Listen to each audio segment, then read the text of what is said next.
अब बात करते हैं सीधे सीधे कि क्या इनफ है गेट की अच्छी रैंक लाने के लिए। देखिए, आपका जितने भी लोग मुझे अभी लाइव या रिकॉर्डेड सुन रहे हैं, सबका एक एम होता है कि उन्हें अच्छी रैंक लेके आनी है, ताकि उन्हें अच्छे से अच्छे कॉलेज में एडमिशन मिल पाए, वहां वो अच्छे से अच्छी लर्निंग कर पाए। चाहे आपका टारगेट कुछ भी हो, गेट को क्रॉस करने का या गेट में अच्छी रैंक लाने का, चाहे वो पीएसयूज के लिए आप प्रिपरेशन कर रहे हो, या फिर अच्छे कॉलेज में एडमिशन के लिए, या फिर आप रिसर्च में जाना चाहते हो इसलिए, या फिर आपको ढेर सारा पैसा कमाना है और उसके लिए मास्टर्स में ही अच्छे आपको प्लेसमेंट ऑप्शन मिल सकते हैं, आपका ऐसा सोचना है।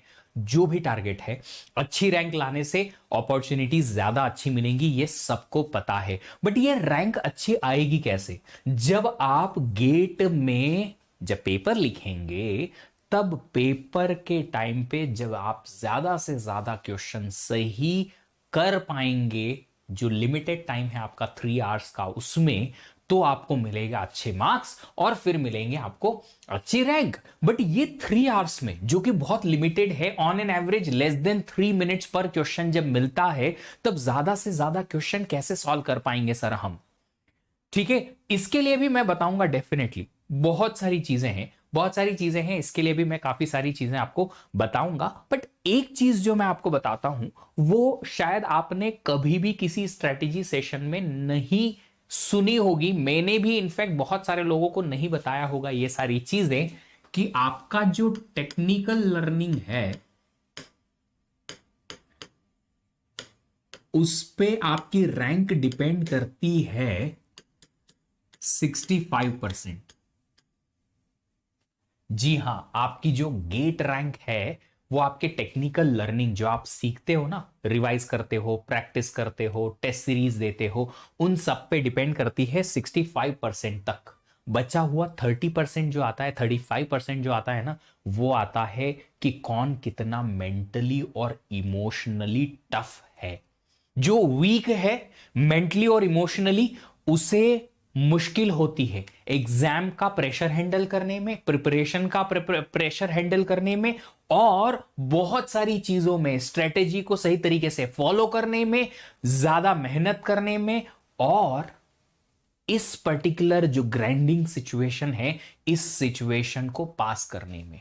तो जो पर्सन मेंटली स्ट्रांग है, जो बिल्कुल मूव नहीं होता है अगर कंडीशन सामने या सिचुएशन सामने बहुत टफ आ जाती है, तब भी वो पर्सन अपने माइंड को स्टेबल रख पाए, और वो जो पर्सन, जो स्टूडेंट एग्जाम फीवर को आराम से हैंडल कर पाए, बिल्कुल भी टेंशन ना ले, वो स्टूडेंट अच्छी रैंक लाने का प्रोबेबल ज्यादा होता है।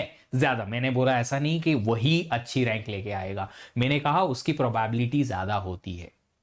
तो अगर आप सब लोगों ने ये चीज अपने आप में देखी है कि आप सोचते ही रहते हो, फियर ऑफ फेलियर ही दिमाग में घूमता रहता है, थिंकिंग ही चलती रहती है, एक्शन कम आता है, आप टेंशन में ज्यादा रहते हो, काम कम कर पाते हो, ठीक है, आप इतने प्रेशर वाली सिचुएशन में बहुत जल्दी बर्न आउट हो जाते हो, इरिटेट हो जाते हो, कोई चीज अगर आपके सही जगह पे नहीं बैठ पा रही है, कोई क्वेश्चन सही से नहीं बन पा रहा है, या किसी चीज का आपको सॉल्यूशन नहीं मिल पा रहा है, तो अगर आप वहां पे अपने माइंड पे कंट्रोल खो देते हो, तो आप फिर वो 35% लैग कर रहे हो।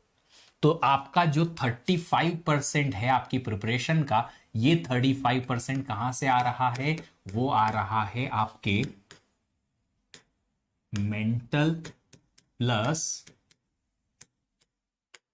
इमोशनल स्टैमिना से।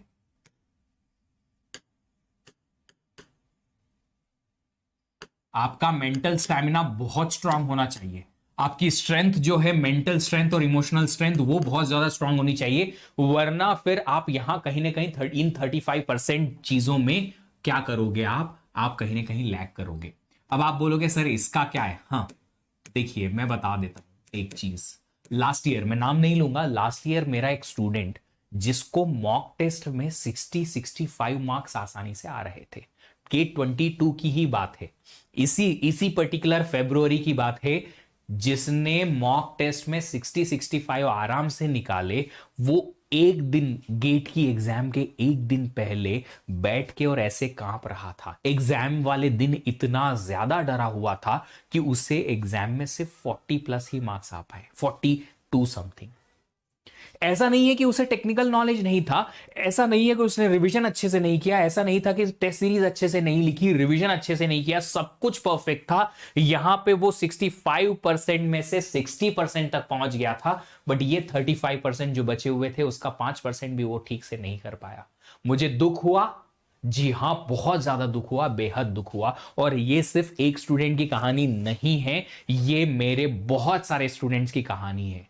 This is the story of so many students. तो अगर आप लोग रियल में चाहते हो कि आपकी अच्छी रैंक आए, तो इसके साथ में इन चीजों पे भी काम करना शुरू करो। अपने आप को डर से दूर करो, अपने आप के मेंटल और इमोशनल स्टेमिना पे काम करो, और एक्शन पे ज्यादा ध्यान दो। काम ज्यादा जरूरी है सोचने की बजाय, कि सोचते रहो सोचते रहो सोचते रहो, टाइम वेस्ट करते रहो उसके बजाय। अगर आप में से कुछ लोगों ने आज के सेशन के बाद इन 35% पे काम करना शुरू कर दिया, तो बस मैं समझ लूंगा कि मेरा ये सेशन जो है इसको कंडक्ट करने का और आपका ये सेशन सुनने का फल आपको मिल गया। मैं बात करूंगा अब इन 65% चीजों को कैसे इंप्रूव किया जाए पहले, उसके बाद नेक्स्ट मैं बात करूंगा इस मेंटल और इमोशनल स्ट्रेंथ को कैसे और ज्यादा स्ट्रांग किया जाए।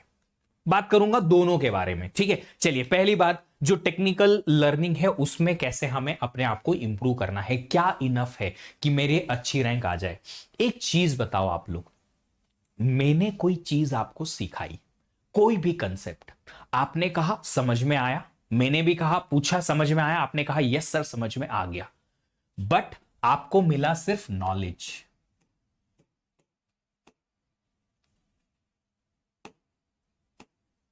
क्या मिला आपको? नॉलेज। इस नॉलेज के बेसिस पे अब आपको जो इंपॉर्टेंट लिंक बनानी है वो है इसका एप्लीकेशन। इस एप्लीकेशन के थ्रू आपसे बनेगा क्वेश्चन का आंसर। कि ये नॉलेज तो मिल गया, कंसेप्ट तो मिल गया, बट इस कंसेप्ट को यूज करके क्वेश्चन रीड करके उसका सॉल्यूशन निकाल के आना करेक्टली, वो भी कम टाइम में। ये जो एप्लीकेशन है ये सबसे बड़ा मिसिंग लिंक है वो सारे स्टूडेंट्स में जो गेट की रैंक कम लेके आ पाते हैं या जिनकी रैंक कम आती है। इनफैक्ट उस चीज के इंस्टेड ऑफ इवन बावजूद उसके कि उन्होंने बहुत सारी प्रिपरेशन की, उन्होंने नंबर ऑफ आवर्स इनफ लगाए, बहुत सारी मेहनत की, तो भी क्यों? क्योंकि ये वाली लिंक मिसिंग थी, एप्लीकेशन नहीं हो रहा था। तो जब भी मुझसे कोई स्टूडेंट पूछता है कि सर आपका कोर्स है ये यूट्यूब पे रखा हुआ है COA, इज दैट इनफ? मैं बोलता हूं कि हां जी, ये इस चीज के लिए इनफ है। कोई भी कोर्स कहीं भी इस चीज के लिए इनफ है, बट ये चीज के लिए इनफ नहीं है until you will put efforts from your and. जितना मैं कोशिश करता हूं इसको मैं अनअकैडमी प्लस पे ढेर सारी डिटेल के साथ बताता हूं, यहां पे भी कुछ लेवल तक बता देता हूं, बट अनअकैडमी प्लस पे आपको ये एप्लीकेशन डिटेल बहुत मिलेंगी कि देखो ये सीखा आपने, इससे मिलेगा क्या, ये सीखा आपसे, इससे क्वेश्चन कौन कौन से टाइप के बनेंगे। अब ये जो चीज है क्वेश्चन का आंसर बनाना, यही तो करना है गेट एग्जाम में। ये नॉलेज तो तुमको किताबों से पढ़ के और इतने सारे यूट्यूब चैनल से, इतनी सारी प्लेलिस्ट और ट्यूटोरियल से मिलके मिल जाएगा। इतना नॉलेज मिल जाएगा कि आप खुद गेट पढ़ाने लग जाओगे। हां, मैं कह रहा हूं, सच कह रहा हूं कि आप 2-3 बार किसी कोर्स को पढ़ लो, 2 बार गेट की प्रिपरेशन कर लो, तो आप खुद बोलोगे सर अब मैं पढ़ा सकता हूं गेट के लिए, मुझे इतना नॉलेज है। बट ये हर किसी से नहीं बनता है। एप्लीकेशन लेवल जो बनता है ना, वो बनता है उस चीज को सीखने से कि क्वेश्चन कैसे बनेगा यूजिंग दिस नॉलेज। जब एक क्वेश्चन आप रीड करते हो तो उसको समझना, बैक ट्रैक करके कि ये क्वेश्चन किस टॉपिक से, किस सब्जेक्ट के, किस टॉपिक के, किस कंसेप्ट से लाया गया है, और इसको बनाने के लिए मुझे यूज क्या करना है, step by step by step. ये चीज तभी आएगी जब आपकी ये मिसिंग लिंक पूरी होगी। और बस यहां पे ही आपकी कृपा अटकी हुई है। जितने लोग ये बोलते हैं कि सर आपके कोर्सेस इनफ हैं, क्या ऑपरेटिंग सिस्टम का ये कंप्लीट है, मैं हर किसी को एक आंसर देता हूं, आज फिर से बोल रहा हूं, जितने भी मेरे YouTube की प्लेलिस्ट हैं, यहां पे चैनल पे कंटेंट रखा हुआ है, उसमें नॉलेज आपको भरपूर मिलेगा, समझ में भी आएंगी चीजें, और खुशी भी बहुत होगी आपको कि हाँ सर सब कुछ समझ में आया। बट ये चीज जो है कि उस नॉलेज को यूज करके क्वेश्चन कैसे बनाना है, ये मिसिंग लिंक आपको कहीं ना कहीं खुद से एस्टेब्लिश करनी है। अनअकैडमी प्लस पे भी काफी हद तक मैंने समझाया है, बट आपकी मेहनत लगेगी फिर भी उस मिसिंग लिंक को एस्टेब्लिश करने में कि कैसे आप नॉलेज से क्वेश्चन सॉल्व करोगे। तो जो कोई के माइंड में अभी ये क्वेश्चन है अभी भी कि sir what is enough for get rank, this course is enough और that course is enough, my preparation is on this level, is that enough, I am talking about one thing. क्या आपसे question बनता है? जब आपने एक topic पढ़ा, उस टॉपिक से आपको अगर कोई क्वेश्चन आया रैंडमली तो वो बना? अगर नहीं बना तो क्यों नहीं बना, इसके बारे में सोचो, समझो, कहां पे प्रॉब्लम हुई इसको समझो, इंप्रूव करो। और अगली बार अगर इससे रिलेटेड और कुछ नया ट्रिकी क्वेश्चन आया तो क्या वो आपसे बना? अगर वो बन गया तो आपकी लर्निंग भैया सही ट्रैक पे है। नहीं बन पा रहे हैं, हर बार नया क्वेश्चन नहीं बन पा रहा है, मतलब कहीं ना कहीं गड़बड़ है। जितने भी लोग प्लस के स्टूडेंट हैं वो सब लोग इस बात को भली भांति जानते हैं कि मेरी टीचिंग में मेरे क्विजेस के थ्रू स्टूडेंट्स को वो नए क्वेश्चन देखने को मिलते हैं लर्निंग के साथ में, कि जब कोर्स पढ़ते हैं तो कहां से ट्रिप्स और कहां से वो ट्रिक्स आ जाती हैं, कहां से वो ट्रैप आ जाएगा कि क्वेश्चन में कुछ नया पूछा है जो हमने शायद पढ़ा नहीं अभी तक क्लास में, या फिर डायरेक्टली हमें उसके बारे में नहीं पता था, इनडायरेक्टली पता जरूर था। कुछ भी ऐसा नहीं गेट में आता है जो आपने पढ़ा नहीं हो, सब कुछ आता है क्लास की लर्निंग से ही। बट क्वेश्चन कुछ इस तरीके से घुमा के दिया जाता है कि आपको समझ नहीं आता है उस मोमेंट पे कि इसको ऐसे सॉल्व करेंगे या ऐसे सॉल्व करेंगे या ऐसे, कंफ्यूजन की स्टेट पैदा हो जाती है। और एनएटी टाइप के क्वेश्चंस में, एमएसक्यू टाइप के क्वेश्चंस में ये जो कंफ्यूजन है आपको ले डूबता है। इतना श्योरिटी कैसे लाया जाए कि इसका आंसर यही होगा, ये नहीं, इतनी श्योरिटी कैसे लाई जाए कि इस पर्टिकुलर क्वेश्चन को ऐसे ही सॉल्व करेंगे, ऐसे नहीं। इसके लिए आपको कंसेप्चुअल अंडरस्टैंडिंग बढ़ानी पड़ेगी और ये बढ़ाना पड़ेगा कि कैसे अप्लाई करें हमारे नॉलेज को क्वेश्चन सॉल्व करने के लिए। वही एक्चुअल गेट का एसेंस है। बाकी जितनी भी स्ट्रेटेजीज हैं वो सब आपको फॉलो करनी है अच्छे तरीके से। आपको कोई क्वेश्चन दिया एक ऐसे टॉपिक का जो आपने पढ़ा ही नहीं है तो उसका क्वेश्चन नहीं बनेगा 100%। आपने पढ़ा है बट रिवाइज नहीं किया, भूल गए, तो भी क्वेश्चन नहीं बनेगा। पढ़ा, रिवाइज भी किया, बट टाइम लग रहा है उस नॉलेज को फेच करने में एग्जाम में, तो आपके बाकी के सारे क्वेश्चन अटेम्प्ट करने में टाइम लगाओगे। इसका मतलब यह है कि फिर से कम रैंक आई।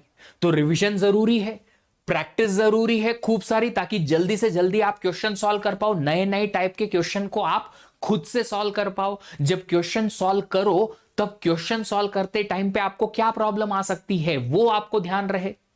मैंने काफी बार देखा है स्टूडेंट्स को कि मेथड जब मैंने कोई एक चीज की समझाई उन्हें समझ में आई, बट जब वो खुद से प्रैक्टिस करते हैं तो कैलकुलेशन मिस्टेक या फिर कोई ना कोई गड़बड़ कर देते हैं।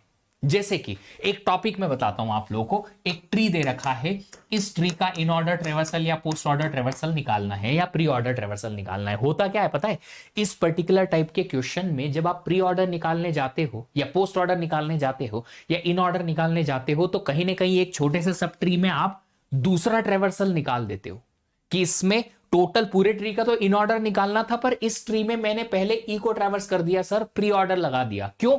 क्योंकि आपका प्रैक्टिस जो है उतना अच्छा नहीं था, या फिर इसका ट्रेवर्सल निकालने के लिए आपने टाइम ले लिया ज्यादा। बाकी लोग 1 मिनट में कर पा रहे हो, आप 3 मिनट में क्वेश्चन सॉल्व करते हो, तो प्रैक्टिस से वहां पे आपको हेल्प होगी। इतनी सी भी छोटी सी चूक नहीं होगी। अगर इतनी सी भी छोटी सी चूक हुई कि आप आउट। एक छोटा सा एग्जाम्पल लेता हूं मैं, ठीक है? उस एग्जाम्पल के पहले मैं आप लोगों से एक छोटी सी अपील करना चाहता हूं कि इस सेशन को प्लीज लाइक कर दीजिए यार। आप लोग सेशन को लाइक करेंगे मुझे बड़ी खुशी होगी, है ना? एक छोटा सा एग्जाम्पल लेता हूं मैं। जब कभी कोई भी प्लेयर इंटरनेशनल लेवल पे क्रिकेट खेलने की कोशिश करता है किसी टीम के साथ, लेट्स कंसीडर इंडिया टीम के साथ में, तो उसे अपनी टेक्निक्स, प्रैक्टिस, मेंटल एस्पेक्ट्स पे इतना ज्यादा काम करना पड़ता है जितना कि आप सोच भी नहीं सकते हो। आपको क्या लगता है कि कोई भी ऐसे ही टीम इंडिया में क्रिकेट खेल सकता है किसी भी टीम के अगेंस्ट? नहीं।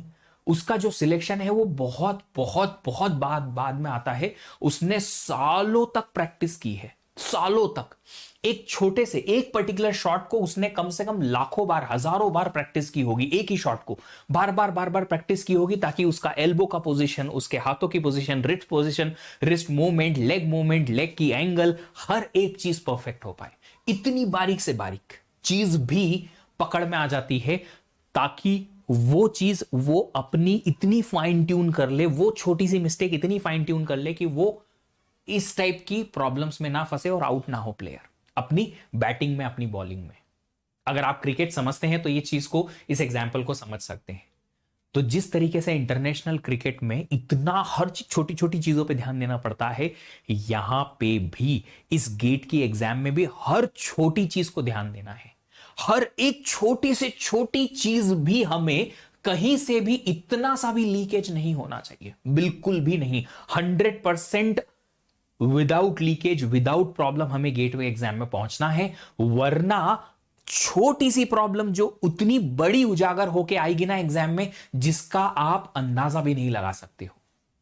मैंने गेट एग्जाम लिखा है एंड आई नो कि वो छोटी मिस्टेक्स जो है अक्यूमुलेट होके और इतना बड़ा प्रॉब्लम हमारे लिए क्रिएट करेंगी कि हमारा एक साल का जो मेहनत है, वो मेहनत का हमारा रिजल्ट यहां आ सकता था, एक्सपेक्टेड भी था, आ भी सकता था, बट उन छोटी गलतियों की वजह से आपका रिजल्ट यहां आ जाएगा।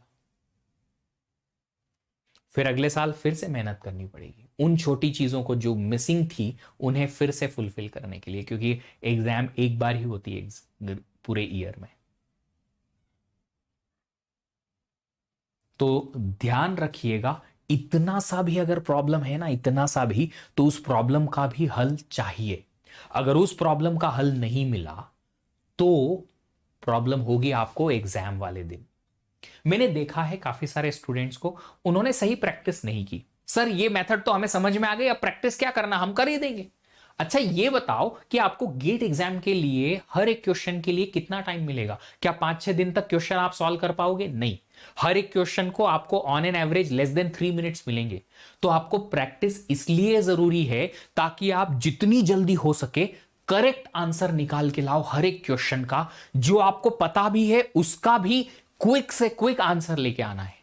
एक सिंपल सी चीज है यार ये तो, बट स्टूडेंट समझ में नहीं आते हैं उन्हें, मतलब स्टूडेंट्स को ये चीज समझ में नहीं आती है। क्यों? क्योंकि उन्होंने वो फेस नहीं किया है, प्रैक्टिस नहीं की। उसी क्वेश्चन को कोई और 1 मिनट में सॉल्व कर रहा है, आप 2.5 मिनट में सॉल्व कर रहे हो, जबकि वो डायरेक्ट क्वेश्चन था, क्लासरूम से, आपकी प्रैक्टिस से डायरेक्टली इतना इजी क्वेश्चन था। सीपीयू शेड्यूलिंग हुआ, या फिर ट्रेवर्सिंग निकालने का हुआ, या ट्रेवर्सल्स के थ्रू ट्री बनाने का हुआ, या फिर पेज रिप्लेसमेंट का क्वेश्चन हुआ। अब उसमें भी आप कंसंट्रेट करके धीरे धीरे टाइम लगाओगे तो कैसे काम चलेगा? एक बड़ी सी इक्वेशन आपके किसी एक सीओए या ओएस के क्वेश्चन में आई, उस इक्वेशन को सॉल्व करने में आपने 1 मिनट लगा दिया। अगर आपने एप्टीट्यूड प्रैक्टिस किया होता तो इस इक्वेशन को आप 15 सेकंड में सॉल्व कर सकते थे। आपने 45 सेकंड्स भी एक्स्ट्रा लगाए, वो भी ऐसे 4 क्वेश्चन में अगर लगाओगे तो एक क्वेश्चन आप पीछे हो गए, एक क्वेश्चन पीछे हो गए, क्योंकि 45 ऐसे आपको 3 मिनट मिल जाएंगे। 4 क्वेश्चन में अगर आपने 45 सेकेंड्स भी बचा लिए तो 3 मिनट आपको एक नए क्वेश्चन सॉल्व करने के लिए एक्स्ट्रा मिल जाएंगे। बट ये चीज कौन सोचेगा? नहीं सोचेंगे। क्यों? क्योंकि हमको तो मेथड समझ में आ गई, अब क्वेश्चन तो बन ही जाएगा। हमारे पास तो सर कॉन्फिडेंस तो इतना है कि पूछो मत, खूब भर भर के कॉन्फिडेंस है। अब वो ओवर कॉन्फिडेंस है या नॉर्मल कॉन्फिडेंस है, I don't know, but confidence बहुत है कि हाँ ये तो बन ही जाएगा। कॉन्फिडेंस, सेल्फ बिलीव जरूरी है, बट उस सेल्फ बिलीव तक पहुंचने के लिए, उस कॉन्फिडेंस तक पहुंचने के लिए हमें ढेर सारी मेहनत करनी है।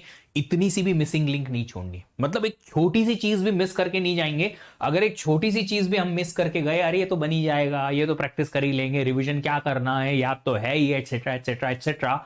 4 बार 3 बार रिविजन क्यों करना है? एक बार के रिविजन में मुझे सब कुछ याद है। आपको ना मोटे मोटे तौर पे सब कुछ मोटा मोटा याद है, छोटी छोटी चीजें कहीं ना कहीं फिर भी भूल जाओगे, और एग्जाम में फिर वहां सोचोगे क्या बताया था यार सर ने, वो पेज में लिखा है, मेरे को पेज भी याद आ रहा है पर पेज का कंटेंट याद नहीं आ रहा है, सर ने इसमें लेक्चर में ये बताया था पर ध्यान नहीं आ रहा है। एंड ये चीजें ना आपको प्रॉब्लम करेंगी।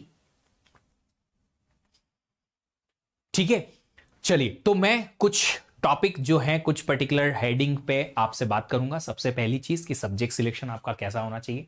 सब्जेक्ट सिलेक्शन कुछ ऐसा हो कि आप स्टार्ट करो बेसिक कोर्सेज से, है ना। किसी को अगर नाउन नहीं पता, प्रोनाउन नहीं पता, टेंसेस नहीं पता, और उसको बोल दिया कि ये हिंदी के स्टेटमेंट्स को इंग्लिश में ट्रांसलेट करो, कैसे करेगा वो। किसी को ABCD नहीं पता और उसको आपने बोला कि बुक की स्पेलिंग लिख के बताओ, कैसे करेगा वो। जबरदस्ती बुक की स्पेलिंग BOO के और ऐसे लिखने की कोशिश करेगा, बस रट लेगा कि हाँ ऐसा होता है, अब ये O है, ये B है, ये K है, कैसे पता चलेगा। नहीं पता चलेगा, बड़ी मुश्किल है। तो सब्जेक्ट का सिलेक्शन ऐसा हो जो आपको सपोर्ट करे आपके आने वाले कोर्स को समझने में। आप बेसिक से स्टार्ट करो, पहले एप्टीट्यूड पढ़ो ताकि आपकी प्रॉब्लम सॉल्विंग इंप्रूवमेंट हो। आप COA के पहले डिजिटल पढ़ो ताकि COA में जो डिजिटल का बेसिक नॉलेज है वो यूज हो जाए। COA के बाद OS पढ़ो, ऐसे ही TOC पहले पढ़ो, उसके बाद CD पढ़ो। आपको क्या लगता है स्टूडेंट्स मोस्टली क्या गलती करते हैं कि सर ये हमारे कोर कोर्सेस हैं तो कोर कोर्स पहले पढ़ेंगे, हम नॉन टेक या इजी कोर्सेस बाद में पढ़ लेंगे, C लैंग्वेज हम कर लेंगे, डेटा स्ट्रक्चर हम कर लेंगे। बट भैया C लैंग्वेज के बेसिस पे डेटा स्ट्रक्चर है, डेटा स्ट्रक्चर के बेसिस पे एल्गोरिदम है। अगर आप ये नहीं पढ़ोगे, बेसिक्स नहीं पढ़ोगे, तो हाई लेवल का नॉलेज आपको खाली रटने को मिलेगा, समझने को नहीं। अब मैंने एक दिन कहा कि ये मेमोरी मैनेजमेंट में हम मेन मेमोरी को मैनेज करते हैं, किसी को यही नहीं पता है कि मेन मेमोरी होती क्या है, तो मेन मेमोरी मैनेजमेंट समझ में कैसे आएगा ऑपरेटिंग सिस्टम में।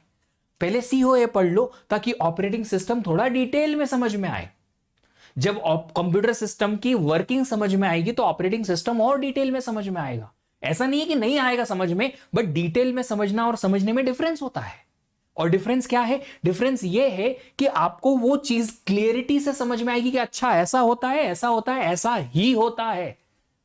हमें याद नहीं रखना पड़ेगा कि ऐसा ही होता है, बस सर ने बोला। क्यों होता है इसके बारे में रीजन अगर जानना है तो कंसेप्चुअल क्लैरिटी चाहिए, और वही कंसेप्चुअल क्लैरिटी अल्टीमेटली आपको हेल्प करेगी कोई नया क्वेश्चन को समझ के और उसको सॉल्व करने में। ये देखो रिवीजन क्यों चाहिए। देखो एक बार जब पहली बार पढ़ते हो, हर कोई की मेमोरी ऐसी है इंक्लूडिंग मी कि मेरे को याद नहीं रहता है। पहली बार पढ़ा कोई भी टॉपिक समझ में सब कुछ आया, मैंने नोट्स भी बना लिए, याद नहीं रहता है। एक बार रिवीजन कर लिया तो मुझे उन टॉपिक्स का 70% याद रहता है। बट जब आप रिवीजन करते हो ना तो आपको सारी चीजें रिकॉल होने लगती हैं, कुछ कुछ छोटी छोटी चीजें मिसिंग होती हैं, वो आपको याद होने लगती है। बट ये पहली बार रिवीजन हो गया ना, इसका मतलब आपको 100% याद है सब कुछ, ऐसा करेक्ट नहीं है। आप फिर भी 60 to 70% ही याद रख पाते हो अपनी मेमोरी में, जिसको आप क्विकली फेच कर पाओ। आपको पूरा फेच करना अगर है सारे कंटेंट को अच्छे से, तो फिर से रिवीजन करना है मल्टीपल टाइम्स। मैं अपनी कितनी ही स्ट्रेटेजी सेशंस में यह बता चुका हूं कि हर एक सब्जेक्ट का हर एक कंसेप्ट की छोटी से छोटी चीज भी आपको ऐसे याद होनी चाहिए जैसे कि आपका अपना बर्थडे आपको याद है। कोई भी आपसे पूछता है आपका बर्थ डेट बताओ, क्विकली एक्सेस होता है। पर आपसे अगर कहा कि आपके 5 बेस्ट फ्रेंड्स का बर्थडे बताओ, सोचना पड़ेगा। हाँ पहला बेस्ट फ्रेंड नाम ये है, उसका बर्थडे ये आता है, दूसरा बेस्ट फ्रेंड हाँ नाम ये है, सेकंड ये आता है। अगर आपको अपने 5 फ्रेंड्स जो क्लोज फ्रेंड्स हैं उनके भी बर्थडेज इस तरीके से याद हैं कि आप ज्यादा टाइम नहीं लगाते हैं तो भी चलेगा। कोई भी टॉपिक इतनी जल्दी क्विकली आपसे फेच होना चाहिए कि ये क्या टॉपिक है, उसमें क्या था, क्यों था, किस तरीके से था। अगर आपको ये सारे टॉपिक ऐसे क्विकली फेच हो जाते हैं तो एग्जाम में ये मदद करेंगे आपका टाइम सेव करने में। जैसे ही आपने एक क्वेश्चन पढ़ा, अच्छा ये क्वेश्चन COA टॉपिक का है, कैश मेमोरी का है, मैपिंग का है, डायरेक्ट मैपिंग का है, जैसे ही आपके पास आया डायरेक्ट मैपिंग की 3 फील्ड और उससे रिलेटेड सारी की सारी डिटेल आपके सामने छप के बाहर आ जाएगी। अच्छा ये पढ़ाया था सर ने, क्वेश्चन में ये पूछा है, ये आंसर आना चाहिए। ऐसा तभी मुमकिन है बॉस जब आप मल्टीपल रिवीजन करेंगे। एक रिवीजन में आपको 60 to 70% चीजें याद रहेंगी, 30% जो आप भूल जाओगे, आपको समझ में भी नहीं आएगा कि आपने क्या भूला है। तो जब तक आप मल्टीपल रिवाइज नहीं करोगे तब तक आपको वो चीजें रिकॉल नहीं हो पाएंगी। आई बात समझ में? तो आपको 2, 3, 4 जितने पॉसिबल होंगे रिवीजन करने पड़ेंगे। अब आप बोलोगे सर रिवीजन बहुत बोरिंग होता है, तो इस दुनिया में आप ये बताओ, मेहनत करना किसको पसंद आती है? और मेहनत करने के बाद जो जो मेहनत करके इतना इतना हार्डवर्क करना पड़ता है, मेंटली लगे रहना पड़ता है, चाहे वो कितना ही बोरिंग हो, वो किसको पसंद आता है? मुझे भी नहीं आता है। नहीं, डेफिनेटली अगर मुझे कोई बोलेगा कि आपको 1 करोड़ 2 करोड़ महीने का ऐसे ही हम दे देंगे, तो मैं काम करना बंद कर दूंगा।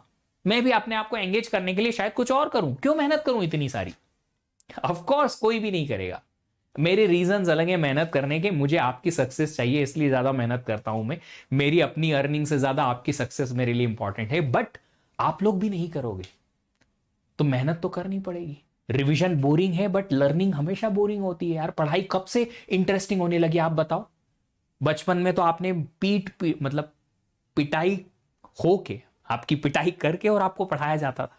जबरदस्ती थप्पड़ मार के आप रोते थे तो भी घसीट के आपको स्कूल छोड़ा जाता था। होता था ना? सेम टू सेम वही है। आप अब आपको घसीटने के लिए आप खुद हो, आपके पेरेंट्स नहीं घसीटते हैं। रोने के लिए आप अंदर रो रहे हो, आंखों से आंसू नहीं आ रहे हैं, फिर भी आपको स्कूल या आपकी लर्निंग के लिए आपको जाना है। तो अब धक्का अपने आप को अंदर से ही मारना है, थप्पड़ अपने आप को अंदर से ही मारना है कि पढ़ ले। है बोरिंग? जी हाँ बोरिंग है। लर्निंग बोरिंग होती है, रिवीजन और भी बोरिंग होता है। बट ये बोरिंग प्रोसेस के थ्रू ही अच्छी रिजल्ट आएंगे, अच्छा रैंक आएगा और अच्छी जॉब लगेगी, जो कि हमारा अल्टीमेट गोल है। उस गोल को अचीव करने के लिए लगे रहना पड़ेगा। नेक्स्ट चीज, टेस्ट एंड एनालिसिस। टेस्ट लिखना पसंद ही नहीं करते लोग। क्यों लिखे सर टेस्ट? हम बाद में लिखेंगे आखिरी के 1 महीने में। फिर गलतियां आएंगी तो सर वो टेस्ट में मार्क्स स्कोर नहीं हो पा रहे हैं अच्छे से। क्यों? हमको क्या पता। अरे यार एक सिंपल सी चीज बताओ, एक सिंपल सी चीज बताओ कि अगर कोई प्लेयर क्रिकेट खेलता है और एक जैसी बॉल पे बार बार आउट होता है, और फिर भी तुम पूछते हो दूसरों से कि यार मैं आउट क्यों जा रहा हूं, ये तो दूसरा वाला पूछेगा ना तुमसे कि तुम्हारी टेक्निक में ऐसी क्या प्रॉब्लम है कि जिससे तुम एक ही टाइप की बॉल पे बार बार आउट हो रहे हो। इस टेक्निक को सुधारो। सिंपल सी चीज है। वैसा ही करना है आप लोगों को भी। जब आप टेस्ट लिखोगे तब आपको पता चलेगा कि आप गलती कहां कर रहे हो। क्या किसी क्वेश्चन में कंसेप्चुअल अंडरस्टैंडिंग में प्रॉब्लम है? क्या किसी टॉपिक का आपका डिटेल अंडरस्टैंडिंग बना नहीं है? क्या किसी टॉपिक के क्वेश्चन सॉल्व करने में आपको तकलीफ होती है? ज्यादा टफ क्वेश्चन आ गया तो आपसे नहीं बनता है या ज्यादा टाइम लेता है? क्या किसी पर्टिकुलर टाइप के क्वेश्चन में आपसे सिली मिस्टेक्स ज्यादा होती हैं? लाइक सीपीयू शेड्यूलिंग के जो क्वेश्चन आते हैं उसमें मैथमेटिकल मिस्टेक होने के चांसेस ज्यादा रहते हैं, है ना? जब आप सबट्रैक्ट करते हो बस टाइम को टर्न अराउंड टाइम में से वेटिंग टाइम निकालने के लिए एटसेट्रा। तो ये जो छोटी छोटी छोटी छोटी प्रॉब्लम्स हैं, ये आपकी आइडेंटिफाई होंगी टेस्ट से, एनालिसिस करके टेस्ट के, और फिर वहां से पता चलेगा कि कहां पे आप अपने स्कोर को इंक्रीज कर सकते हो। किस तरीके से आपकी जो टेस्ट में प्रॉब्लम्स आइडेंटिफाई या मिस्टेक्स आइडेंटिफाई हुई हैं उन्हें आप सॉल्व कर सकते हो नेक्स्ट टेस्ट में या नेक्स्ट प्रिपरेशन लेवल पे। पहली बार रिवीजन करोगे, टेस्ट लिखोगे, समझ में आएगा कि यार ये गलती हो गई, इस टाइप की गलती हो गई, इस टाइप के क्वेश्चन में ज्यादा प्रॉब्लम है, ये टॉपिक थोड़ा टफ है, इसको थोड़ा और प्रैक्टिस करनी पड़ेगी, इस टाइप के क्वेश्चन में मुझे ज्यादा टाइम लग रहा है। ठीक है, हो सकता है किसी किसी पर्सन को के मैप के क्वेश्चन में ज्यादा टाइम लगे सॉल्व करने में, डिजिटल लॉजिक के। हो सकता है किसी पर्टिकुलर पर्सन को किसी डीएफए एनएफए के क्वेश्चन को सॉल्व करने में ज्यादा टाइम लगे टीओसी में। तो ये सारी चीजें जो हैं वो आपको आइडेंटिफाई करनी है टेस्ट के एनालिसिस करके। टेस्ट के हर एक क्वेश्चन को चेक करो कि क्यों गलती हुई इसमें, क्या गलती हुई इसमें, ये क्वेश्चन क्या हर बार मुझसे सही हो जा रहा है, ये क्वेश्चन हर बार गलत हो रहा है, इस टाइप के क्वेश्चन गलत हो रहे हैं क्यों। जहां भी छोटी छोटी भी प्रॉब्लम है, चाहे वो कंसेप्चुअल अंडरस्टैंडिंग की वजह से हो, या फिर एप्लीकेशन की वजह से हो, या फिर आपकी सिली मिस्टेक की वजह से हो, या फिर आपकी जल्दबाजी की वजह से हो, किसी भी वजह से हो, टेस्ट को एनालाइज जरूर करो और अच्छे से एनालाइज करो, ताकि आप नेक्स्ट लेवल जब आप रिवीजन करें या उस कोर्स को वापस से रिकॉल करें, रिवाइज करें या फिर प्रैक्टिस करें, तो फिर उन टॉपिक्स पे हम ज्यादा गौर कर पाएं कि अच्छा यहां पे हमको लास्ट टाइम प्रॉब्लम हुई थी, लास्ट टेस्ट में इसके क्वेश्चन ज्यादा गलत हुए थे, इसको और अच्छे से पढ़ते हैं, इसके क्वेश्चन और प्रैक्टिस कर लेते हैं, इसका 1-2 टेस्ट और एक्स्ट्रा लिख देते हैं, ताकि हमें ये टॉपिक अच्छा हो जाए। ठीक है, एक चीज जो आपका दिल खुद बोलेगा वो ये है कि जब आप कोई लर्निंग करते हो, कोई भी टॉपिक की लर्निंग करते हो, तो उसके आपको 2 टाइप के क्वेश्चंस प्रैक्टिस करने हैं। लर्निंग के बाद में आपको क्वेश्चन प्रैक्टिस करने होते हैं, राइट। ये प्रैक्टिस जो है वो 2 टाइप की होंगी। एक तो नॉर्मल क्वेश्चन जो कि किसी इंस्टीट्यूट से, प्रैक्टिस सेशन से, बुकलेट से अल्टीमेटली आपको मिलेंगे, और दूसरे होते हैं पीवाईक्यूज। बहुत सारे स्टूडेंट्स का क्वेश्चन आता है, सर पीवाईक्यूज इनफ है क्या प्रैक्टिस के लिए? देखिए पीवाईक्यूज जो हैं वो आपको नंबर्स में ज्यादा नहीं मिलेंगे। एक टॉपिक अगर आपका वीक है और उस टॉपिक के आपको और नए डिफरेंट टाइप के क्वेश्चन चाहिए, तो फिर पीवाईक्यूज इनफ नहीं होते हैं, फिर आपको और भी दूसरे नए टाइप के क्वेश्चन एक्सप्लोर करने पड़ेंगे। तो हमेशा पीवाईक्यूज हर एक टॉपिक के लिए इनफ नहीं होते हैं, आपको और अच्छे क्वेश्चन प्रैक्टिस करने हैं, और अच्छे करने हैं। टाइम पास वाले क्वेश्चन मत प्रैक्टिस करना, टाइम वेस्ट होगा आपका। इजी इजी क्वेश्चन अगर आप बहुत सारे भी प्रैक्टिस कर लोगे ना, उससे बहुत ज्यादा फायदा होगा नहीं। तो एक मिनिमम एक क्राइटेरिया रखो कि आपके नंबर ऑफ क्वेश्चंस मिनिमम इतने होने चाहिए, मैक्सिमम इतने होने चाहिए, इससे कि जिससे कि आपको एक कॉन्फिडेंस आए कि हाँ यार इस टाइप के क्वेश्चन आप मुझसे ज्यादातर बन पा रहे हैं, चाहे वो प्रैक्टिस के हो या पीवाईक्यूज के हो। पहली बार में अगर कोई पीवाईक्यू नहीं बनता है, हर किसी से नहीं बनता है। अगर आपसे 50-60% पीवाईक्यू पहली अटेम्प्ट में बने तो that is more than enough, sufficient है। जी हाँ सफिशिएंट है, क्योंकि आप गेट की एग्जाम में भी वही करोगे, 60% पीवाईक्यूज ही बनाने आपको। नेक्स्ट ईयर वो सारे क्वेश्चन पीवाईक्यू बन जाएंगे जो गेट 23 में आएंगे। तो अगर 60% बना दिए, 60 मार्क्स मिल गए, 60 मार्क्स में आपको अच्छा कॉलेज आराम से मिल सकता है, प्रोबेबिलिटी है। तो अगर आप पहले अटेम्प्ट में 60% क्वेश्चन सॉल्व कर पा रहे हो, जब आप लर्निंग फेज में हो, आप फाइनल फेज में भी नहीं हो, तो भी आपकी रैंक अच्छी आ सकती है। बस ये ध्यान रखो, जहां क्वेश्चन आपसे नहीं बना है उसका सॉल्यूशन देखने के बाद या कंसेप्चुअल अंडरस्टैंडिंग डिटेल में समझने के बाद आपको यह पता होना चाहिए कि आपके नॉलेज में या आपके अंडरस्टैंडिंग में कहां कमी थी और इसको कैसे सॉल्व किया जा सकता है। अगर वो समझ में आया तो कहीं ना कहीं उससे रिलेटेड नया क्वेश्चन या सिमिलर क्वेश्चन आपसे बनेगा। आइडेंटिफाइंग मिस्टेक्स, टेस्ट के थ्रू, प्रिपरेशन के थ्रू, रिवीजन के थ्रू, कुछ भी करके अपनी सारी मिस्टेक्स को अभी सॉल्व कर देना है, एग्जाम में नहीं करना है। गेट एग्जाम को हम अपनी प्रॉब्लम को आइडेंटिफाई करने के लिए यूज नहीं करेंगे कि गेट में ही हम आइडेंटिफाई करेंगे कि हमारी क्या प्रॉब्लम है। अगर वहां पे आइडेंटिफाई करोगे तो उन मिस्टेक्स का खामियाजा आपको भुगतना पड़ेगा, आपकी रैंक नीचे आ जाएगी, आपके मार्क्स नीचे आ जाएंगे। तो जितनी प्रॉब्लम आपके अंदर है, अब आपको नहीं पता है कि वो क्या क्या मिस्टेक्स हैं जो आप कर सकते हो, क्या क्या प्रॉब्लम्स हैं आपके अंदर, उसको आप अभी के अभी उजागर करो, अभी के अभी आइडेंटिफाई करो। कैसे? टेस्ट लिख के, ज्यादा से ज्यादा प्रैक्टिस करके, ज्यादा से ज्यादा रिवीजन करके, ज्यादा टाइम स्पेंड करके, एक्शन पे ज्यादा कंसंट्रेट करके, और अपने थिंकिंग को साइड में रख के, ताकि आपको पता चले कि कहां मिस्टेक हो रही है। क्या रिवीजन में कमी हो रही है, क्या टेस्ट में लिखते वक्त किसी टॉपिक में कमी हो रही है, समझने में दिक्कत हो रही है, टाइम ज्यादा लग रहा है। आइडेंटिफाई करो हर एक वो मिस्टेक को जो कि आपके अंदर है और उसको सॉल्व करो अभी के अभी। आपके पास अभी भी 5 महीने है कम से कम, और इन 5 महीनों में आप काफी अच्छा कर सकते हो। मुझे उम्मीद है कि आप कर सकते हो। हाँ, मुझे आपसे ज्यादा उम्मीद है कि आप अच्छा कर सकते हो। जितनी उम्मीद आपको अपने आप से है, मुझे आप उससे ज्यादा है। बस मुझे एक चीज चाहिए कि जो मैं आपको कहता हूं उसे आप अप्लाई कर पाओ ग्राउंड लेवल पे, इंप्लीमेंट कर पाओ ग्राउंड लेवल पे। जिस चीज में ज्यादा टाइम लगता है, आप पहले ये आइडेंटिफाई करने की कोशिश करो कि इसको इतना टाइम लगता ही है रियल में, या मुझे ऐसा फील हो रहा है कि ज्यादा टाइम लगता है। कभी स्टूडेंट बोलते हैं सर ये कोर्स सीओए में बहुत टाइम लग रहा है। अरे यार, वो एक कोर्स ऐसा है जिसकी कंसेप्चुअल अंडरस्टैंडिंग बनाने में लिटरली टाइम लगता है। आप अकेले नहीं हो जिसको ज्यादा टाइम लग रहा है, सबको ही लगता है। तो that is the natural thing, that is the natural thing. अगर उसमें ज्यादा टाइम लगता है तो दैट इज ट्रू, आपको टेंशन लेने की जरूरत नहीं है। बट अगर आप बोलते हो कि सर मैंने सी लैंग्वेज सीखने में 1.5 महीने लगा दिए अकेला कोर्स सीखने में, तो मैं बोलूंगा this is more than enough. ये तो ज्यादा से ज्यादा, मतलब इनफ से भी बहुत ज्यादा था। एक्स्ट्रा ऑर्डिनरी टाइम ले लिया आपने, कोई जरूरत ही नहीं थी 1.5 महीना सिर्फ एक अकेले सिंगल सी लैंग्वेज कोर्स को देने की।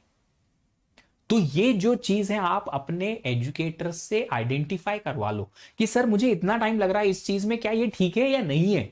क्या मैं स्लो हूं या मेरा टाइम ठीक चल रहा है, मेरा पर्टिकुलर पेस ठीक है? टीचर आपको 1 सेकेंड में हाँ ना बता सकता है आराम से। जिन भी मेंटर या जिस भी एजुकेटर के साथ कोर्स आप पढ़ रहे हो, जिनके साथ में आप पढ़ाई कर रहे हो, प्रिपरेशन कर रहे हो, अपने सीनियर्स या जो जिनसे भी आप गाइडेंस चाहते हो या लेते हो, उनसे पूछ लो। पता चल जाएगा आपको कि कहां पे आपके सही चल रहा है और कहां नहीं। कुछ बोलते हैं सर रिवीजन, पहला रिवीजन टाइम लेता है। ऑफ कोर्स पहला रिवीजन टाइम लेगा। कुछ बोलते हैं सर जब मैंने पहली बार कोर्स पढ़ा था उसके 15 दिन बाद भूल गया। अरे पहली बार जब कोर्स पढ़ते हो तो भूल जाओगे, 20 दिन बाद कुछ भी याद नहीं रहेगा आपको। ये फैक्ट है, उसमें कुछ भी प्रॉब्लम नहीं है।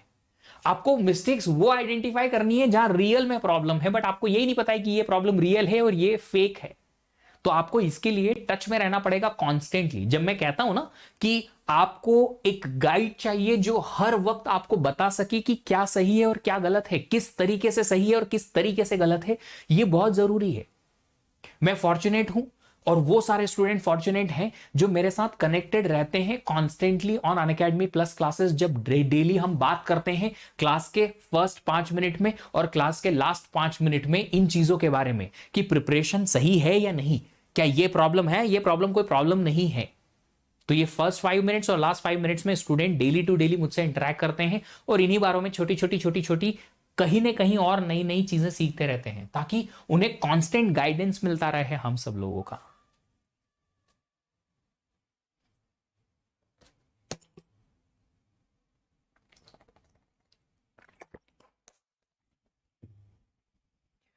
Shiva Kumar, thank you so much. I am happy that you got an admission. देखिए जैसे शिवा कुमार ने अभी एक कमेंट किया है कि उन्हें जो है एडमिशन मिल गया, इसके अलावा ऐसे हंड्रेड्स ऑफ स्टूडेंट्स हैं जिन्होंने सिर्फ और सिर्फ क्या किया, जो टीचर गाइड करते थे उन गाइडेंस को बस फॉलो किया सही तरीके से और उन्हें अच्छे कॉलेजेस में एडमिशन भी मिला, उन्हें सही कॉलेज में अच्छा पर्टिकुलर लर्निंग की अपॉर्चुनिटी मिली और अच्छी रैंक भी मिली।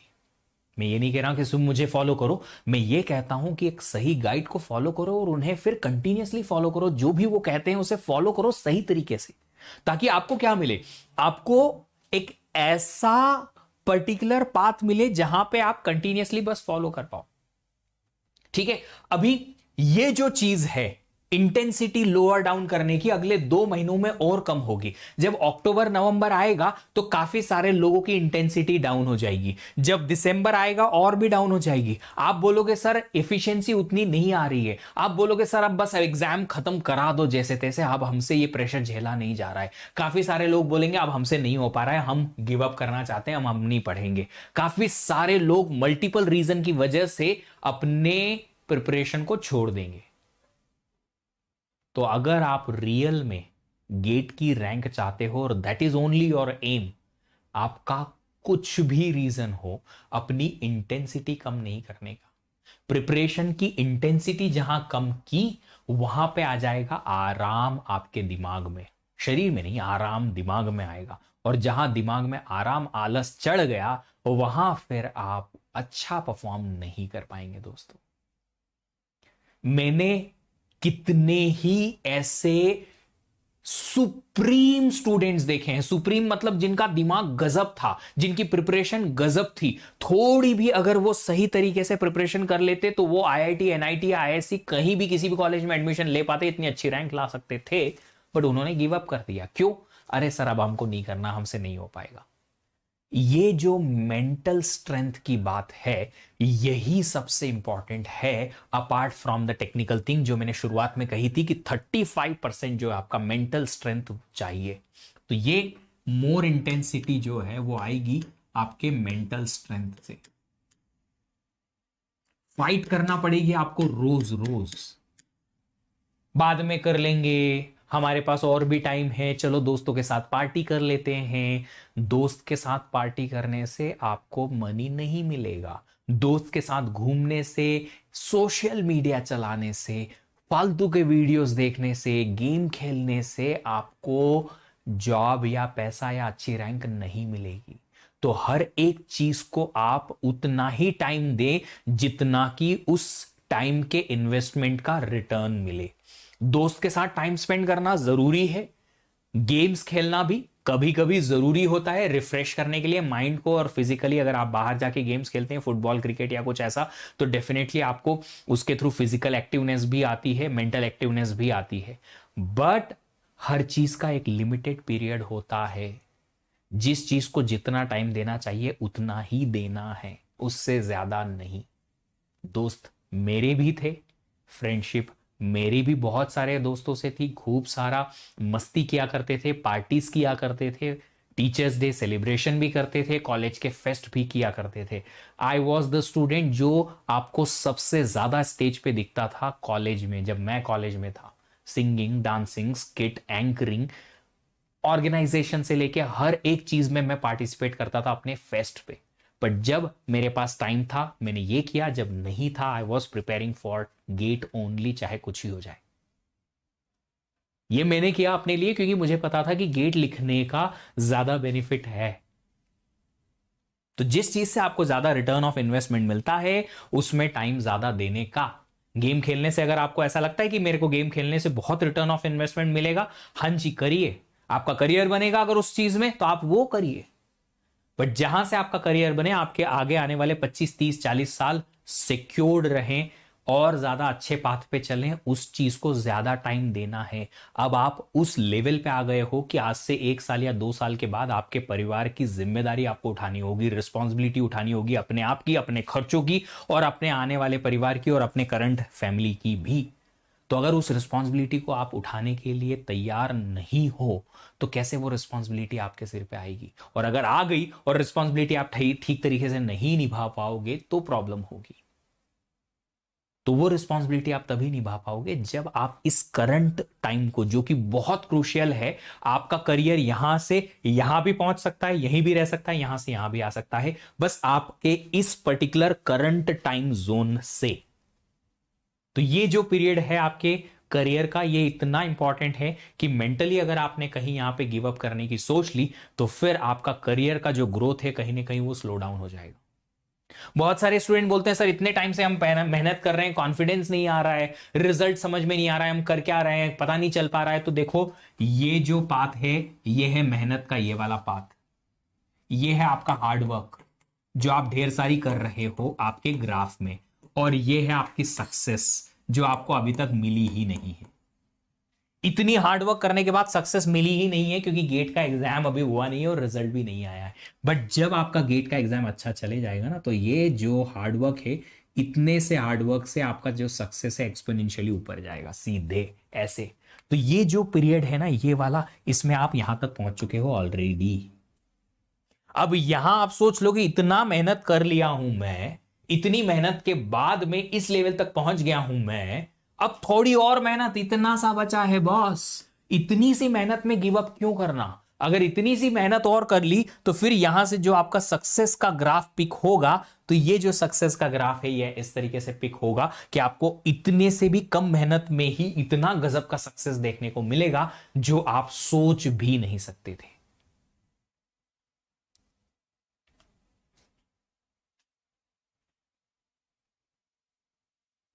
एक चीज और जो मैं आपको बता दूं कि टाइम से ज्यादा आपकी इंटेंसिटी मैटर करती है, एफिशिएंसी मैटर करती है। अगर कोई स्टूडेंट आज भी प्रिपरेशन स्टार्ट करता है तो भी वो आराम से इतनी अच्छी रैंक ला सकता है कि उसे एक अच्छा कॉलेज एडमिशन के लिए मिल जाए, बशर्ते condition applied. What is the condition? आने वाले पूरे टाइम को परफेक्टली यूटिलाइज करना है, सही गाइडेंस में जाना है और सही तरीके से प्रिपरेशन करनी है। मेरा एक स्टूडेंट जिससे मैं कुछ दिन पहले मिला था बैंगलोर सिटी में, वो स्टूडेंट जो है वो उसने सिर्फ 2 महीने प्रिपरेशन की थी गेट 21 की। सिर्फ 2 महीने, हाँ जी दोस्तों, सिर्फ 2 महीने गेट 21 की प्रिपरेशन की थी, बट मेरे गाइडेंस के साथ में। उसने उन 2 महीनों में मुझसे कम से कम 10 बार बात की और मैंने उसको बताया कि कैसे इन 2 मंथ्स को अब हमें यूटिलाइज करना है। उसे एक बेहतरीन कॉलेज मिला, मैं नाम और कॉलेज अभी रिवील नहीं कर पाऊंगा क्योंकि कॉलेज के नॉर्म्स हैं अभी, बट उसे एक बेहतरीन कॉलेज, इंडिया का one of the top university में एडमिशन मिला 2 महीने की मेहनत से। उसके बाद बैंगलोर की ही एक बहुत बड़ी कंपनी में एज अ डेटा साइंटिस्ट की पोस्ट पे उसे इंटर्न मिला, internship in the data science field मिला। वो मशीन लर्निंग एआई पे काम करता है और मुझे उम्मीद है कि वो अच्छा प्लेसमेंट भी निकाल लेगा। मेरे ऐसे बहुत सारे स्टूडेंट्स उल्टे वाले भी हैं जिन्होंने 2-2 साल मेहनत की, बट वो मेहनत सही डायरेक्शन में नहीं जा पाई और उसकी वजह से उनकी रैंक जो है इस पर्सन से भी कम आई। दोनों एग्जाम्पल है मेरे पास में। तो अगर कोई बोलता है कि सर इतने टाइम में इतनी रैंक आ सकती है, इतने टाइम में इतनी रैंक आ सकती है, मैंने भी जुलाई एंड में प्रिपरेशन स्टार्ट करके 682 रैंक निकाली थी अपने थर्ड ईयर में। बहुत ज्यादा अच्छा कंटेंट हमें नहीं मिलता था उस टाइम पे, बहुत सारे अच्छे प्लेलिस्ट नहीं थे, लेक्चर्स जो हैं हमें कम पीरियड में ही मिलते थे क्योंकि डेली कॉलेज जाना पड़ता था, एग्जाम भी हमने सेमेस्टर की लिखी, प्रैक्टिस के लिए ढेर सारे अच्छे क्वेश्चन भी नहीं मिले, पीवाईक्यूज नहीं थे हमारे पास टॉपिक वाइज सॉर्टेड, उनके सॉल्यूशन भी नहीं थे आधे से ज्यादा। तो भी तो आपके पास तो इतने सारे कंटेंट हैं, इतना सब कुछ है, इतनी फैसिलिटी है, तो आप कर सकते हो, कर सकते हो अगर आपको गाइडेंस सही मिले तो। मेरे टीचर ने मुझे गाइड किया, थर्ड ईयर में भी फाइनल ईयर में भी बताया कि क्या पढ़ना, कहां से पढ़ना, कितना पढ़ना, इतना टाइम है तो इतना ही पढ़ो, बट अच्छे से पढ़ो ताकि अच्छी रैंक आए। And it was enough for me at that time, can be enough for you at this time, but करना है आपको। ये है मेरी थर्ड ईयर की रैंक 682, और मैं ये लिख के दे सकता हूं कि अगर ये वाला थर्ड ईयर का रैंक मेरे एडमिशन के लिए काम आता तो मैं शायद फाइनल ईयर में प्रिपरेशन ही नहीं करता, ये रैंक मुझे आ ही नहीं पाती, just because I was pretty sure कि इस रैंक के साथ मुझे ठीक ठाक कॉलेज मिल जाएगा, एनआईटी आईआईटी जो भी, अरे एनआईटी आईआईटी जो भी, बस मेरा काम हो जाएगा, हो जाता मेरा काम, मुझे ठीक ठाक कॉलेज मिल जाता, मैं फाइनल ईयर को किसी और चीज के लिए यूटिलाइज कर सकता था, बट नहीं, मुझे करना पड़ा क्योंकि मेरे लिए उस टाइम पे थर्ड ईयर का स्कोर कार्ड वैलिड नहीं हुआ करता था। 2009 की बात है, 2009 का जो ये रैंक है वो काम नहीं आ पाया। तो अगर आप लोग में से कोई भी ऐसा है अभी भी कि अब प्रिपरेशन स्टार्ट करना चाहता है, एफिशिएंटली यूटिलाइज करो टाइम को, उम्मीद ऐसी है कि आपको अच्छी रैंक आ सकती है। देखो 200 रैंक लाना या 100 रैंक लाना, 50 रैंक लाना, अब स्टार्ट करने के बाद में टारगेट ये होना चाहिए कि प्रिपरेशन मेरी ऐसी हो कि मुझे बेस्ट से बेस्ट रैंक लेके आना है, दैट्स इट। आप एक चीज को टारगेट करोगे, एक चीज को टारगेट करोगे तो वो चीज मिलेगी ही मिलेगी, इसकी गारंटी नहीं है, बट अगर आपकी प्रिपरेशन सही है तो उससे अच्छा मिलने की भी उम्मीद है। जैसे कि मेरा ये सेशन है, मैं आपको बोलता हूं कि ये चीजें इनफ है कि आपकी गेट की प्रिपरेशन इतनी अच्छी हो जाएगी कि आपको अंडर 100 रैंक आ जाए, बट इतना ही नहीं, अगर आपने इन चीजों को सही तरीके से सही जगह पे फॉलो किया तो अंडर 100 का मतलब आपको first rank, 10th rank, 25th rank, 50 rank भी आ सकती है। डिपेंड्स कि आप किस इंटेंसिटी के साथ में कितने टाइम और किस तरीके से प्रिपरेशन करते हो। आपके पास 8 आवर्स पर डे हैं, 8 आवर्स में से आपकी एफिशिएंसी कितनी है, और ये एफिशिएंसी इंप्रूव कैसे होगी, तब आपको, जब आपको पता चले कि मुझे आज के दिन में ये करना था और ये कर दिया आपने। अगर आपको यही नहीं पता है कि करना क्या है, कहां से मिलेगा, क्यों मिलेगा, किस तरीके से मिलेगा, तो उसको एक्सप्लोर करने में आप 50% 40% टाइम वेस्ट कर दोगे, और उसकी वजह से आपका टाइम वेस्ट हुआ और डेफिनेटली एफिशिएंसी तो वीक हो गई। जब आपके दिमाग में सारी चीजें क्लियर हो जाती है ना कि आपको आज के दिन में आपको ये करना है, तो ऑटोमेटिकली काम क्लियरली हो जाता है, ना आपका दिमाग यहां वहां स्विच करता है और ना ही आपकी एफिशिएंसी पे कोई इंपैक्ट आता है।